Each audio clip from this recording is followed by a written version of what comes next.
Good morning. What it do? Hey. No cereal today for breakfast.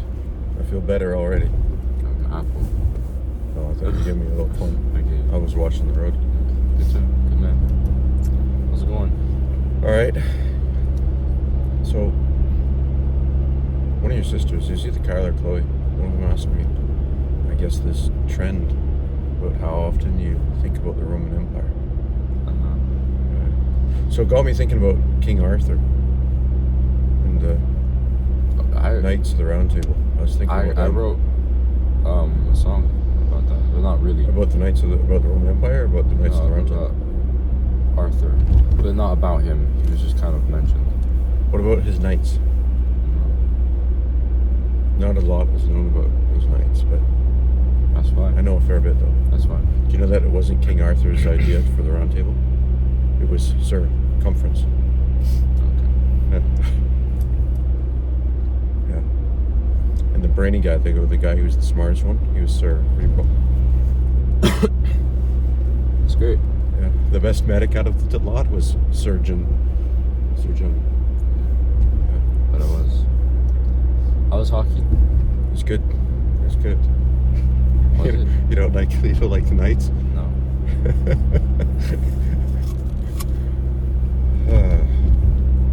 Did you film one of these on your way back? I didn't. I was so tired. No, and I just felt wrong without having somebody here with me. No. These car talks are not. It's car talks with Dad. It's like it's you sitting down. I want to be able to just watch a little lecture from you. You know? Yeah, last night I could have talked about how I was playing and how I could have been one of the knights. Circumvent. Okay. It says circumventing my way around everybody. Hockey was good, except we didn't have a lot of guys, so we didn't actually have a practice last night. Normally it's our one night we actually have a team practice where we're doing some drills and working on plays and positioning and stuff like that, but we had a couple goalies and we had 12 guys. So we actually just played 4-on-4 with 2 subs rather than 5-on-5. And we just scrimmaged all night. Cool. It was good though. Score any? It was fun. Yeah. Little snipes. Little felly. Do you prefer playing defense or offense? I think I prefer. I don't know. I like them both. I feel like I contribute more on defense. I think I personally think I'm a better defenseman than I am a forward. But I think the other guys on the team sometimes think I play better forward because I like to get into the other team's skin.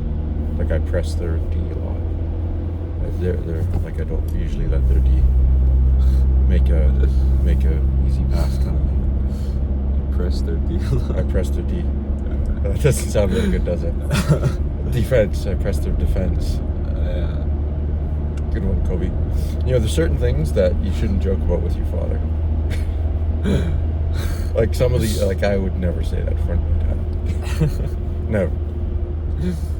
So you're saying I should stop right now? I'm just suggesting that. I think you're suggesting a lot of things, Dad.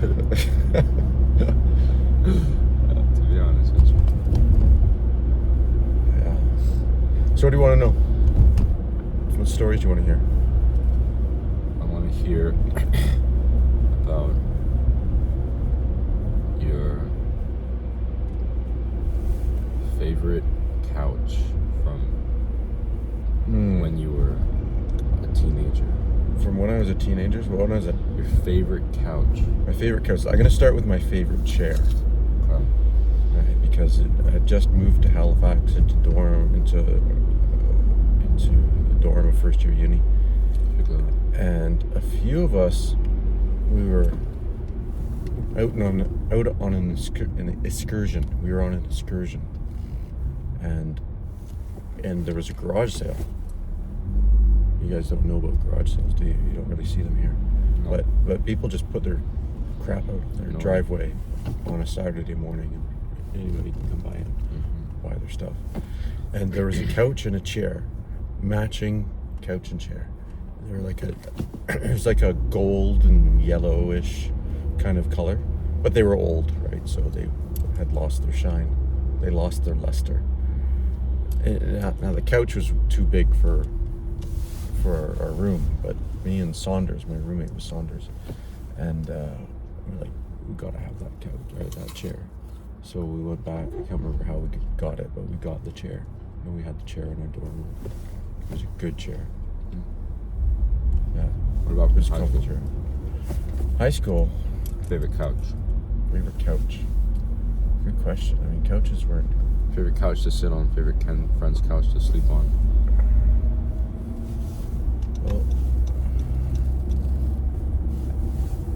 I didn't often sleep on friends' couches because everybody all lived close enough in the same village that you just tend to walk home instead. We only had the one couch. My Nana and Papa's house. We had this big L-shaped couch. It was tweed. It was tweed. It was awesome. You had a different one. Yeah. I swear, Nana and Papa have the same couch they've had for like since they moved in. Yeah. Those are really nice leather couches. The couch Oh, is in you the mean living room. in the living room? Yeah, sorry. I was thinking of the family room. The living room, yes. Those couches have been there forever. And they used to be a different color. They've had them reupholstered. I think they used to be pink. Really? Yeah. Nana even had one room where the dining table was. She painted that room pink once. But it was, I kid you not, it was the same shade of pink as Pepto-Bismol. And Pepto-Bismol is like a thing that you take if you've got stomach acid. So we made fun of her a lot because, I'd just say, oh, sorry, Mom, I'm not feeling too good. I need to go sit in the living room or in the dining room. You speak louder because of the Turbulence. We have turbulence. So you'd go sit in the dining room and just sit there just to be surrounded by the Pepto-Bismol. Yeah, I remember. And then you come out and say, yeah, that feels good. That feels good. And they've also had the same plates and bowls. The same plates, bowls, yeah, since I think they bought those before I was born. And That's crazy. I'm amazed that none, that they haven't broken as well. Yeah. Like they still have a full set. Maybe not a full set, but probably one or two that are busted. But I mean, most of our bowls and plates. no, they've been replaced a few times, and they break. I guess we're just not as careful. And it's also some of them break just on their own too, like without being dropped. They just maybe after the dishwasher a few times, they get a crack in them, and after the crack gets big enough, I chuck it out, or your mom does. You probably don't even notice that, do you? I don't think I've ever chucked a plate or bowl out because of a crack. A lot of things go on behind the scenes that you just don't know about. Like what? All the maintenance of life. What things do I not know about? All the little things that get done for you. People picking up after you. You leave your clothes, you leave your plates. You think you put your dishes away, but they're still in the living room. Somebody has to go in and pick it up. No, I'm sure you don't. I'm sure you don't. No, it's the girls. Yeah, Cameron says that too. It's one of the girls. All the little things. I had this talk with Chloe once. Chloe? With Chloe, because we were at the stable, and when I was teaching her how to ride, bit by bit, I would get her to do more of the stuff, tacking the horse and taking the tack off at the end and everything. So eventually I'd get her, I would usually in the beginning put the saddle on because she wasn't tall enough to get it up there. But then I would have her do up the straps, like to put the girth on. Girth is the thing that goes underneath so it holds the saddle on. And I would just get her to put it on, and so we'd count the holes, right? So you know what hole that it needs to be at, kind of thing. And oftentimes you have to put it on, just get it on to start with, because sometimes the horses will hold his breath and not let you get it on, kind of thing. And so you could just get it on the first hole, or maybe the second hole. And so, after a while, Chloe's getting good at it. She would get it onto the second hole, but you kind of have to pull on it a bit to take the slack out. And so at some point, when we're continuing the process of, grooming them and getting the tack on, I would always change the straps so they're on the fourth hole, because the fourth hole is the one that she needed to, or that it needed to be on for Garlic. Garlic's the name of the horse, guys. And she never knew that. And it was one day she said she was up on Garlic. She asked what hole they were on, and I said it was 4. She said, "What I talked about? It's supposed to be on 2." It's like, no, every time you get on, I always, before you get on, I change it to number 4 to make sure that it's tight enough so that the saddle doesn't fall off while you're up there. And her mind was blown. She had no idea. And that's one of those things. It's like there's these millions of things that you just sort of do without people knowing to make sure that everything works. I remember the time when my mind was blown. We were remember all those, what do you call them? Like raspberry trees we had outside in the garden at our old place? Yeah. Because we always used to pick them and eat them when they weren't really ripe. And I always called it right. Like the raspberries aren't right yet. They're not right. And then somebody one day, I remember this happening, somebody saying, I think it was Luke, he was telling me that it's actually ripe. And my mind was blown. And when you have a word that you've been saying for years, and this is what you think this thing is, and now it's suddenly a different word. Now you have to say ripe instead of right. For like if the fruit is ready yet. Did you hear the one about lemonade? No. It was Bernie. It was either Bernie and Kath or Bernie and her son Thomas. I think it was Thomas for some reason. They always taught him that lemonade was lemonade. or somebody did it. Somebody was like one of his siblings, or it was Kath or something like that. I don't know, he's probably like 6 or 7 or so. And I think it wasn't until he was like 14 or 15 that Bertie heard him say lemonade for the first time, and so she started laughing. He's like, "What are you talking about, lemonade?" He's like, "What are you talking about? This is how you say the word. This is what it is." And so Bertie was like, laughed her face off at that. I think they did the same thing with Lettuce, because that's where that came from. Is Lettuce is from Thomas, or it was Barry. It was something like Barry told Thomas just to tick off Bertie. Lettuce. But So so when you've heard us say Lettuce and lemonade, that's why it's a throwback to that.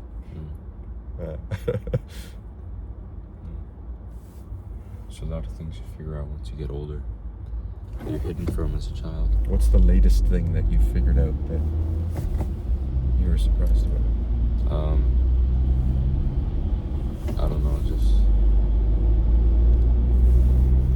people in your family, and them not just being people that you see sometimes, like they actually have lives, It's crazy. There's other people in this world. Yeah. No, for all of us, the world revolves around us.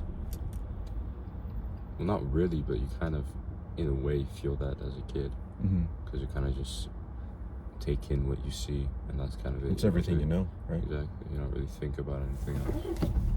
You don't have to. You're sheltered from the world.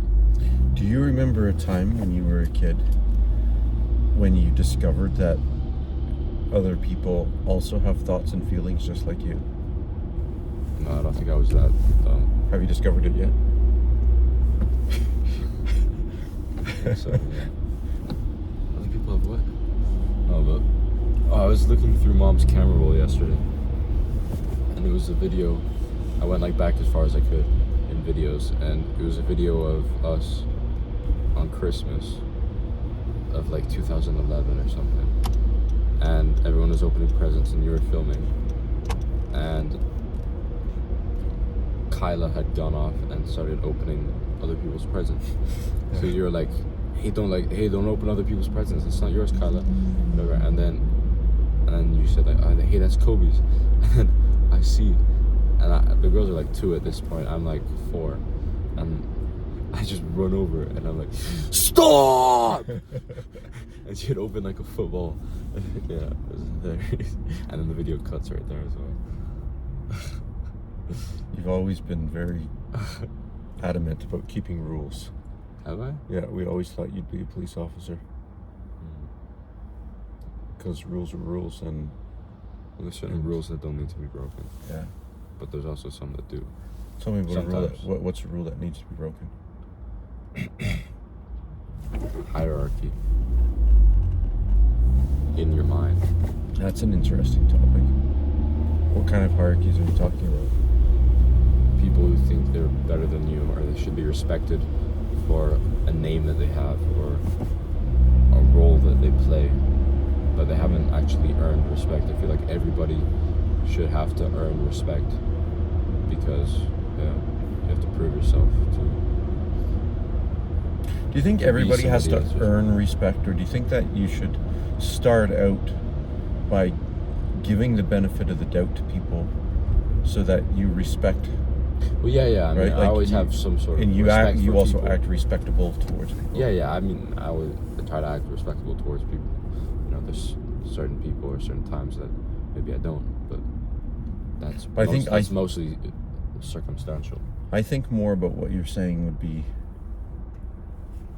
how, by demanding the respect, that you actually lose respect for people.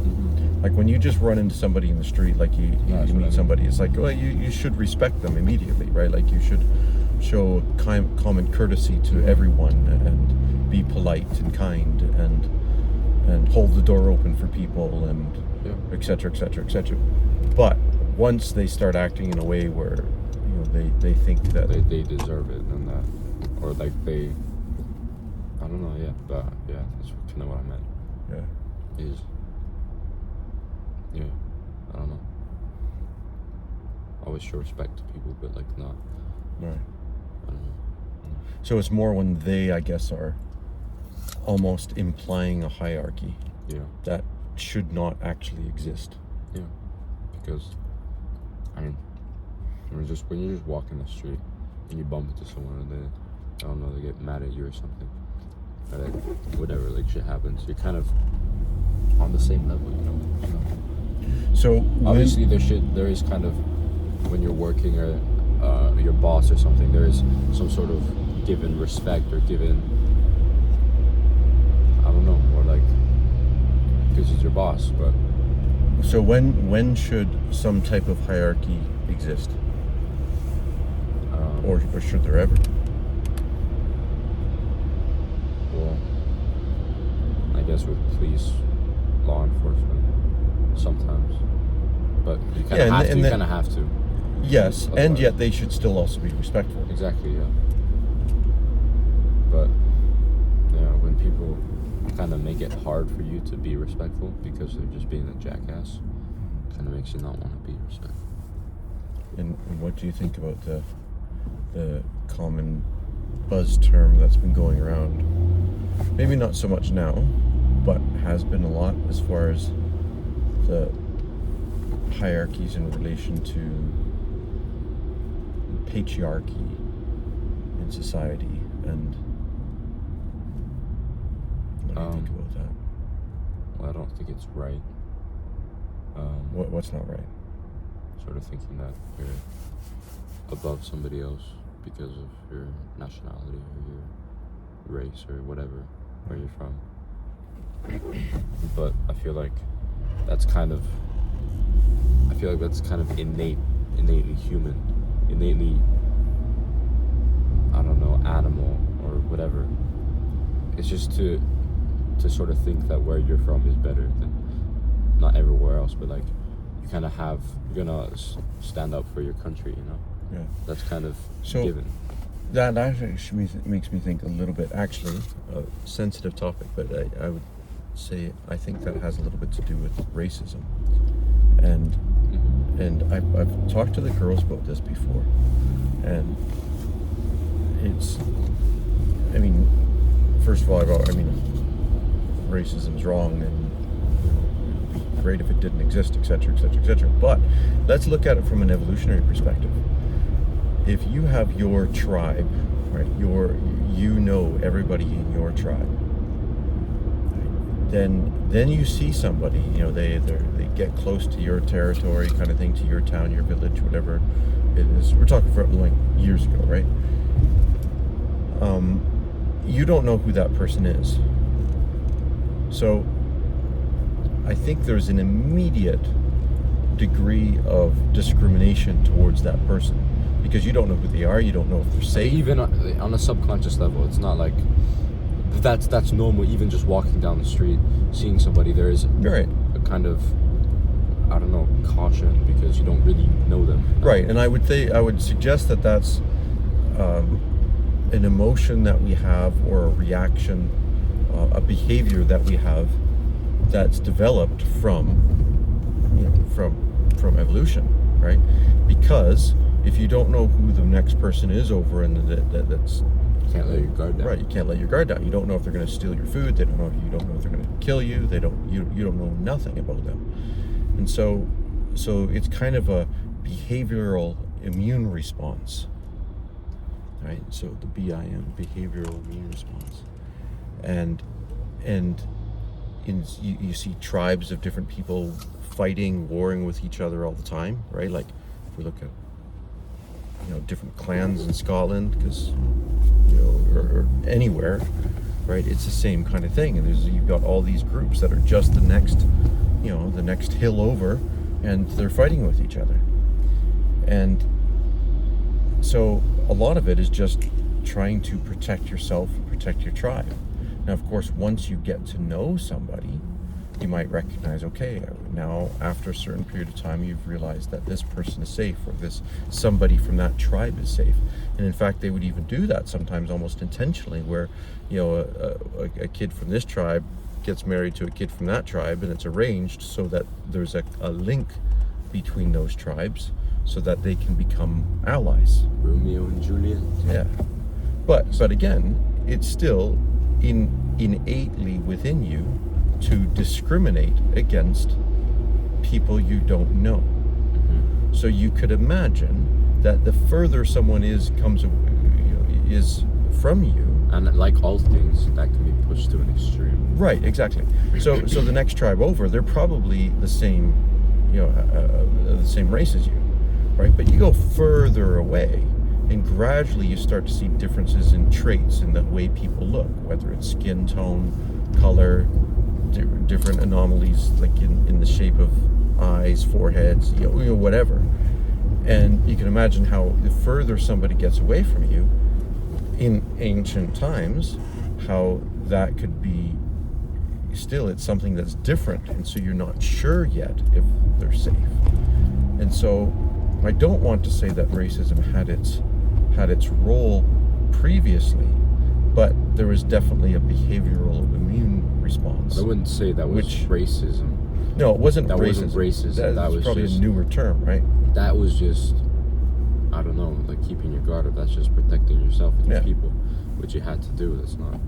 Yeah. So as a tribal human that lives off the land, that has to kill his own food, catch it, kill it, pluck it, cook it, who has to really work for everything. I mean, not like we don't work, but it's very different. We're actually physically out there doing it ourselves. As a tribal person, you have to kind of put your guard up for people who are trying to get your catch, who are trying to get your whatever. But it's not necessary. It's not, I wouldn't at all say, to do with race, because I mean, back then people but you can of see different where races, maybe it could stem from. People of different races wouldn't even collide, know they exist, because they wouldn't be traveling the world and finding different people. There's always some exploration. But anyways, my point being is, nowadays, because we don't have that type of society where you're warring with people, and we definitely try to give the benefit of the doubt to people that the guy walking down the street's not going to kill you.